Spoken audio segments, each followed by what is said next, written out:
மந்திரத்தை மறந்தான் பிரம்மனே, அவனை சிறையினிலே அடைத்தான் முருகனே.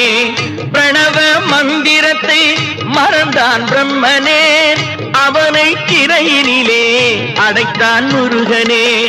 அதனால் கந்தனிடம் பிரம்மனும் இரளுவான், அதனால் கந்தனிடம் பிரம்மனும் இரளுவான். கந்தன் அடியவர்க்கு அவனும் அருளுவான், கந்தன் அடியவர்க்கு அவனும் அருளுவான். கந்தனிடம் செல்லுங்கள், என்ன வேண்டும் சொல்லுங்கள். கந்தனிடம் செல்லுங்கள், என்ன வேண்டும் சொல்லுங்கள். வந்தவினை தீந்துவிடும் மற்றவற்றை தள்ளுங்கள், வந்தவினை தீந்துவிடும் மற்றவற்றை தள்ளுங்கள். கந்தன்